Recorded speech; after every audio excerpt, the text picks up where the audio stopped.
Golden Opportunities is paid for by Elder Productions. Hello, I'm Lori Steiner. Welcome to Golden Opportunities. Today, we're not stretching the truth when we say stretching keeps you strong. We'll put our muscles where our mouth is. Then, a market downturn is inevitable. We'll invest in information to ensure you're properly prepared. Can boomers and millennials work side by side successfully? We'll make it our business to find out. Plus, it's Breast Cancer Awareness Month. We'll make you aware of important information. And are mom and pop overpaying on their accounts? We'll offer advice for handling family finances. It's time to get going, so pull up a chair and join us at our kitchen table for Golden Opportunities.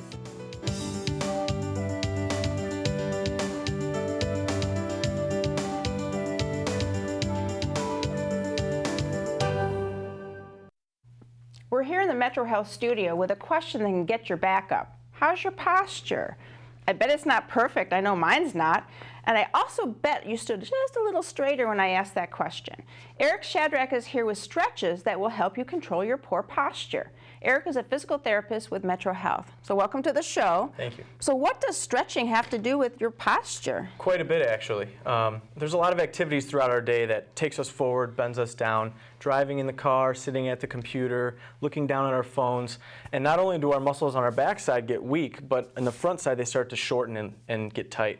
And we want to do some stretches to help correct some of that, to improve our posture. Okay, and I understand there's a couple different types of stretches, dynamic and static, so what does that all mean? Really the difference between dynamic and static stretches is when we want to do them. You want to do dynamic stretches before activity. It helps prepare the body, loosens up our muscles in our joints to protect us so we don't get injured.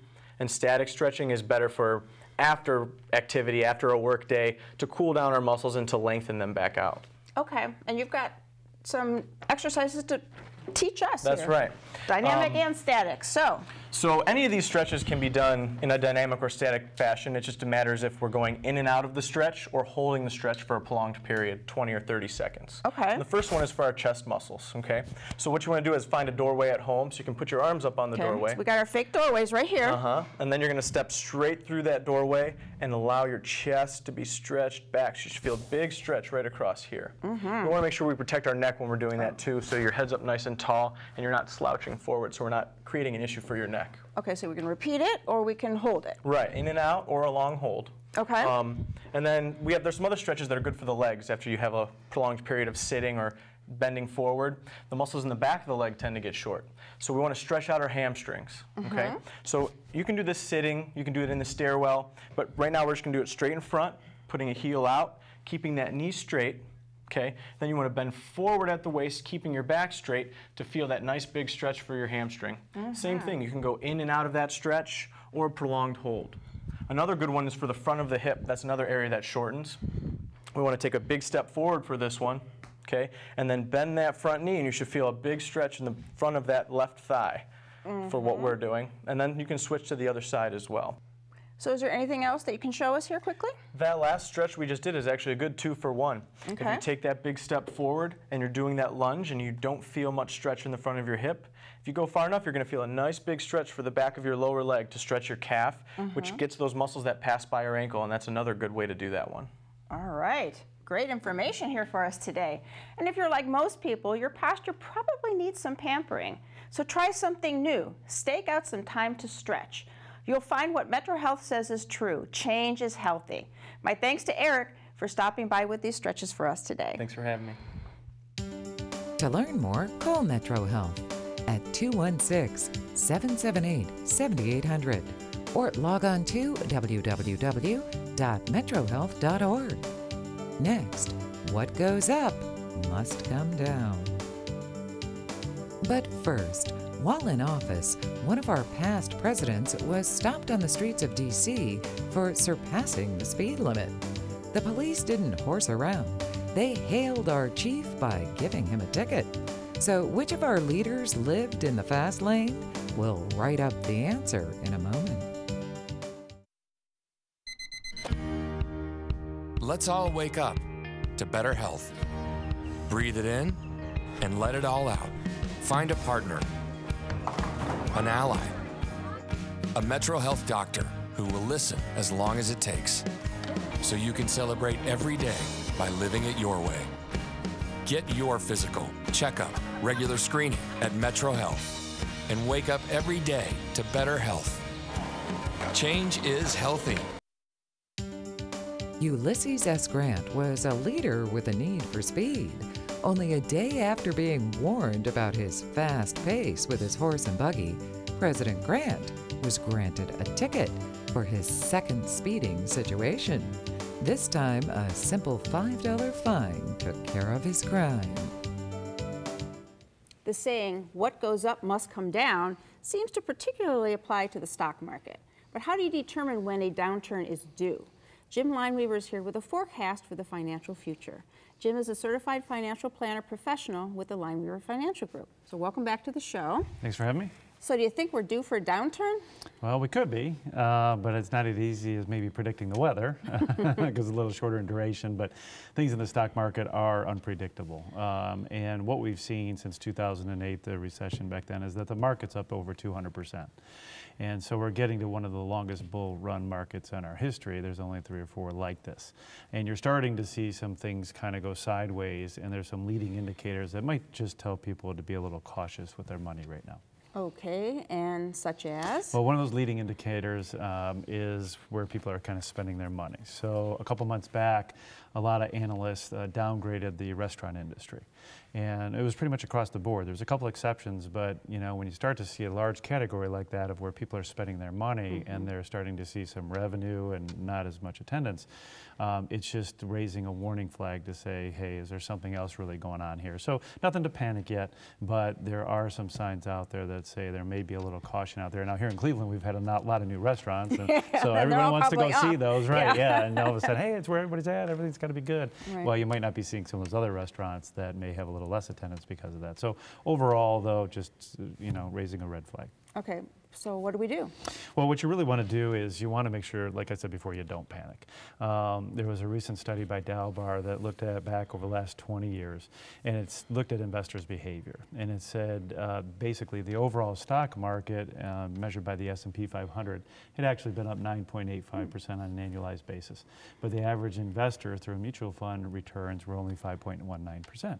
So why is that? Well, the thinking is that a lot of people get their emotions involved in the portfolio. They panic at the wrong time, and unfortunately they're looking at more like the opposite of selling high and buying low, and it really causes almost a 50% correction in overall returns in a 20-year period of time. So it's something to really pay attention to and make sure you're on top of. Okay, so but shouldn't we do something, especially as we get closer to retirement, I would think? Exactly. So what happens is, as we're younger, you can take more risk because you can go through those ebbs and flows in the stock market and you don't need it tomorrow. Well, once you get closer and closer to retirement, it becomes a totally different story because now you have to rely on your investments for a paycheck to come in to support your retirement. So what you really want to do is have a good game plan. So you don't want the knee-jerk reaction. You don't want the panic. What you need to do is set up things like maybe automatically rebalancing or making money more conservative as you get into retirement. Have different buckets of money so you can, have a good emergency reserve. So if the market does correct 10%, we saw one last August, we saw a worst January on record ever since the Great Depression. And if the market's down, if you have ample reserves, you shouldn't have to panic, and therefore you can ride some things out. Okay, so the bottom line, I guess, is when we're planning, to the extent we can, plan for ups and downs. You got to plan for both, yes, and expect a lot of volatility between now and the end of the year. All right, so understanding how the financial winds may blow can help you stock up on a plan to weather any market storm. If you need help battening down the hatches, give Jim a call. His number's next. For more information, call the Lineweaver Financial Group at 1-888-313-4009 or click to www.lineweaver.net. Next, talking about my generation. Looking for places to go, things to do? Welcome to our community calendar. There's a Chocolate Lovers Lane in Lakewood, and you'll find it at the city's Chocolate Walk October 27th. Spend the evening tasting chocolate treats of all types, as you wander from stop to sweet stop. But you'll need a ticket for all this tasting, so tap into www.lakewoodchocolatewalk.com or call 216-521-0655 for more information. So who's that in the office cubicle next to yours? Is it someone your child's age? And how's that working for you? It's no surprise that different generations in the workplace can generate different issues.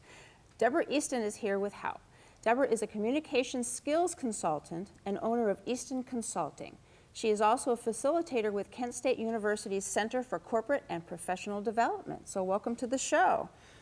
Now, haven't we always had a variety of generations in the workplace? Not to this extent. We have the traditionalist mindset still in the way we have many businesses structured. We have baby boomers who are not leaving the workforce, not just because of economic reasons, but because we've always had such impact on society, and we can't imagine not having contribution to something important. Gen X is in the middle of their career, and then we have this post-1980 generation we oftentimes lump together as millennials, but they're really different categories in that generation. If you think about it this way, there's a difference between a millennial who received their first flip phone when they were in college and someone who's had a smartphone from the time they were 8 years old. So we even have differences in generational mindsets there. Wow. And each worker generation actually has its own personality that you can track, right? Absolutely, yes. Based on shared historical experiences growing up, baby boomers came into the workforce, for example, saw the traditional hierarchy of previous generations, said, I don't see why decisions have to be made at the top. We are, after all, a generation of inclusion of all. Let's put teams in place and give everybody an opportunity to have impact. And so that mindset changed business. Okay. And the boomers, though, even coming in that way, did kind of change over time, too, right? Yes, we've always been about change, but some things we decided on and other things happened to us. For example, in the 80s, we were no longer running around in tie-dyed t-shirts and fringed vests. We were actually reading a book called Dress for Success and running around wearing navy blue suits and white shirts and red ties, and had the philosophy that if you want to be a success, you have to look like you already are. So our hair got bigger, our jewelry got bigger, our shoulders got bigger, and we were all about image. But then, you know, credit cards made that all possible for us to have all of that image. But then the 90s came along and there were layoffs, and people either had to transform themselves into another career, or they said, I'm here, I don't know why, but since visibility is my mindset, I'll be here for 80-hour work week. And that created the pay your dues mindset of the baby boomer generation. Okay, so what's the personality of the millennials now? Well, we have to understand that they've been under two major influences. One is technology, which means that everything happens quickly. I receive quick answers. If I have a question, I ask Siri, and if I don't like Siri's answer, then Siri gives me websites. So in the workplace, if I go to my supervisor, ask a question, and the supervisor said I need to check into that, I'm going to go click on somebody else. The second thing that oftentimes happens here is we've said to them, get a college degree, have all of these experiences in science club and play soccer and have ballet lessons, because when you get into the workplace, that will guarantee your success. So when a millennial says to us, I expect to have your job in your corner office in 18 months because I've already done all of these things, we shouldn't be shocked. We created it. But isn't that hard then on the boomers and actually having to work together with that? It is. It is very difficult because of that pay your dues mindset. There's the tendency of a boomer to look at a millennial who has all of this energy and wants to move up quickly and sit them down and say, sit here for 20 minutes and I'll tell you a story about back in the day, what it meant to pay your dues. And that poor Generation X right there in the middle, that are smaller than either side of them, what are they doing? Well, Gen X, they're actually my favorite generation, even though I'm a baby boomer myself. Gen X is a very independent, problem-solving generation. Many were latchkey kids, had to figure it out for themselves. They came into the workforce, they looked at all these team meetings that baby boomers were having and said, that's not efficient. I don't want to go to a meeting just to plan another meeting. And they're very independent problem solvers, so as supervisors they expect to give a millennial in particular an assignment and have the millennial go figure it out on their own.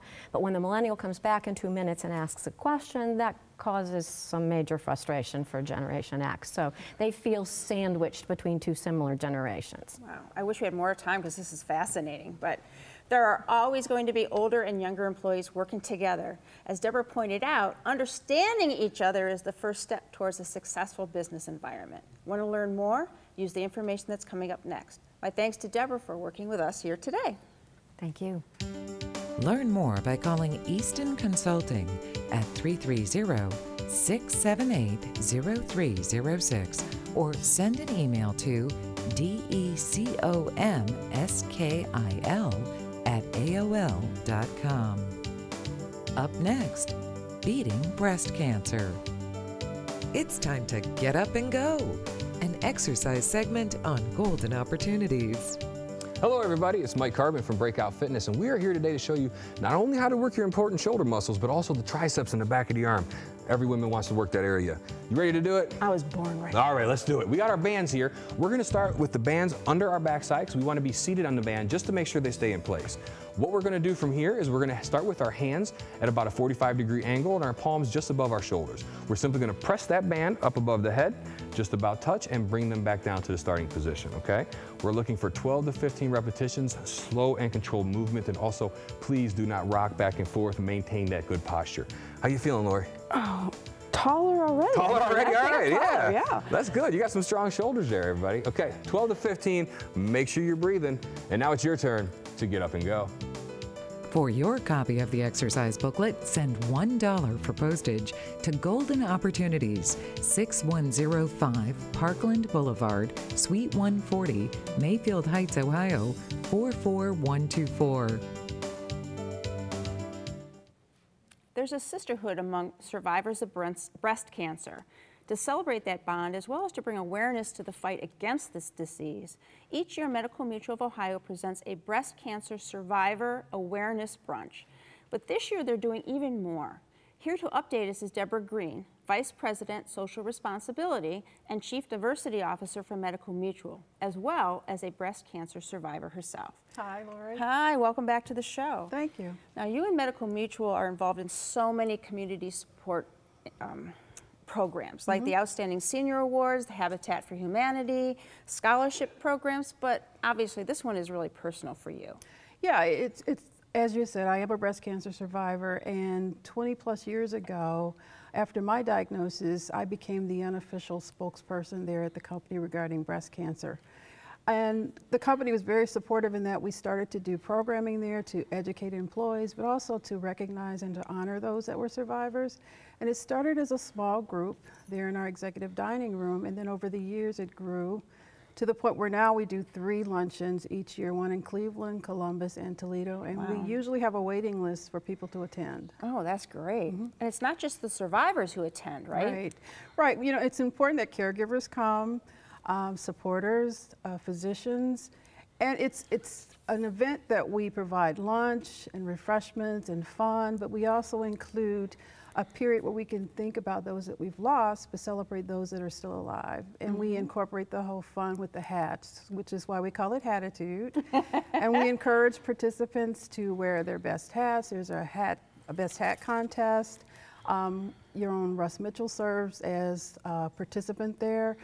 We've had Monica Robbins was a recipient of one of the awards that we give out each year. So it's a big deal for us. And there's lots of awards, and there's also an award for someone or a group in the community who's really fighting and getting the word out there with regard to breast cancer. The name of the award sounds kind of familiar, huh? Yes. The Deborah A. Green Community Service Award. Medical Mutual named it in honor of you because of all the work you've done in this area. Right, I mean, it really is an honor. I was totally caught off guard by that. It was during a period of time when I left the company briefly, and they surprised me by naming the award after me. But You know, it really, I think that each journey we go through, it's not for us. And I think that enduring breast cancer was a tragic event and devastating event for me, but it wasn't just for me. It was to give hope to other women, which is why we've done this for so many years, to just, if one woman can see that you can survive breast cancer, that it's not a death sentence, then it's all worth it. Yeah. So who got the award this year? This year we're honoring Susan G. Komen in all 3 locations in Cleveland, Columbus, and Toledo. They've done a lot to advocate for breast cancer awareness. And I mentioned before that, you know, Monica Robbins has won before in the past. So it's for people that are out there walking and talking, inspiring, uplifting, and we just encourage everyone to come and be inspired, to learn, to celebrate. But I know you're going to ask me what we're going to do extra this year, which I want to share with you. On October 25th, we're going to partner with the City Club to present Surviving Breast Cancer from Doctor to Patient, which is going to be probably an intriguing conversation between Dr. Melanie Lynch and Stacy Fry, who is also a breast cancer survivor. So they both have had right. both sides of it, I guess, right? Right. That must be a very dramatic story. Yeah, you know, Dr. Lynch is a breast surgeon, so for years she's treating other women, but this time she's the patient. Mm-hmm. So she called in her own team to care for her. So it's going to be interesting. Yeah, sounds like a great program. The battle to defeat breast cancer continues, and Medical Mutual is on the front lines to support those with the disease and to promote those who also have joined the fight. My thanks to Deborah Green for her personal and professional efforts to win this war. Thank you. Find out more about Medical Mutual of Ohio by visiting www.medmutual.com/go or call 1-844-606-5387. Next, who's paying the bills? Hilltop Village Apartments is retirement living at its best. Residents enjoy a wide variety of activities and living services with all large first-floor apartments, private screened-in patios with beautiful park views, daily dining room meals, free laundry facilities, 24-hour staff, and so much more. Enjoy safe, comfortable independence at a very affordable price. Call today for a tour and learn how you can get your first month's rent free. Hilltop Village Apartments, retirement living at its best. Did you miss a phone number or website? Then here's your second chance, because we're going to list all of that information again.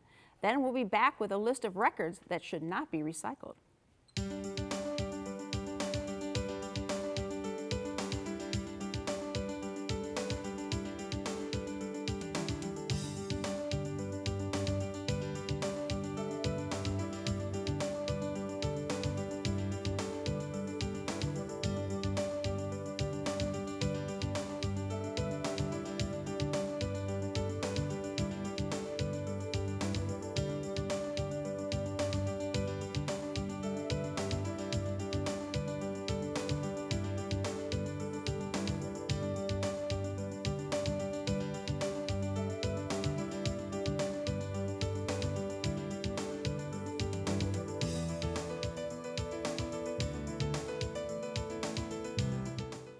Every family has some financial, business, home, and personal records that should be kept. Many clients ask for help in organizing and keeping records for themselves or for a loved one. Here to join me is my partner, Mike Solomon, to give us some guidelines that could help. Hello. So, hey, Mike.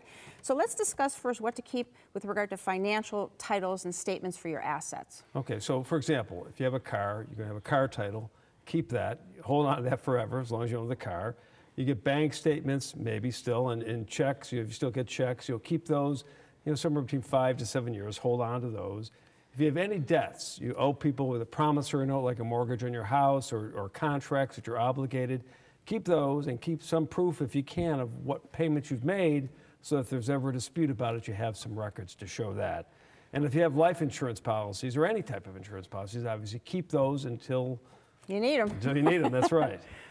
And that's just the beginning of documentation. What else is on the list of what to keep and when and how? Well, investments. So if you have, stocks and bonds, make a list of the name of the company, when you bought the shares or the bonds, the price you paid, any dividends you received. You should keep all of those records, even though for many people the actual physical bonds and stocks are at the brokerage company or online at this point. But keep your records so you have proof of what you bought.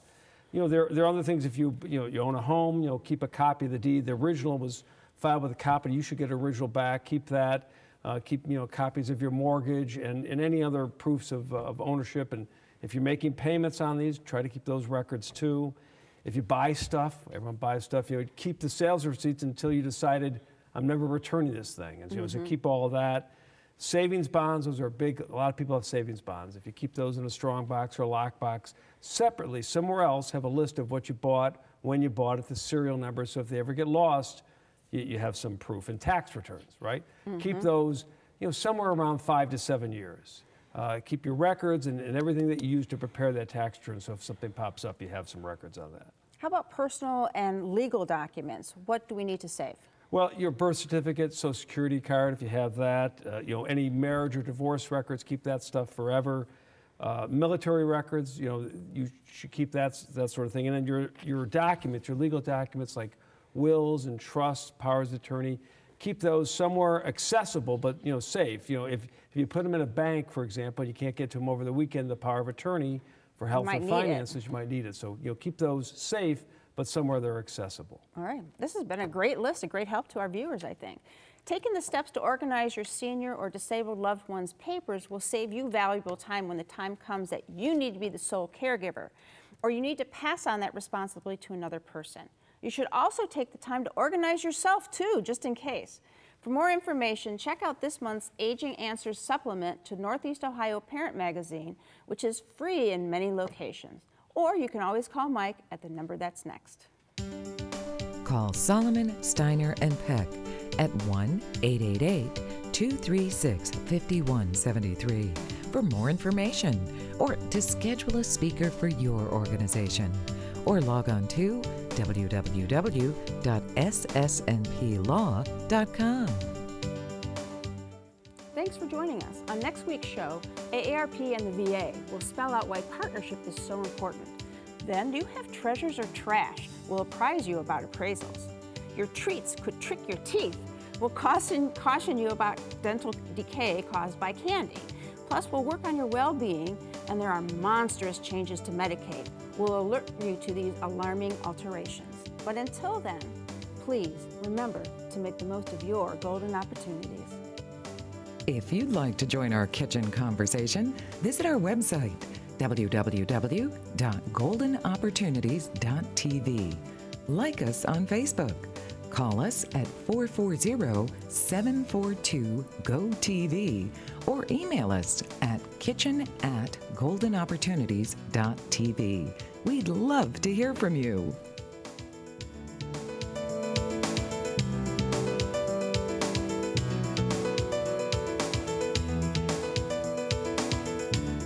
Golden Opportunities is paid for by Elder Productions.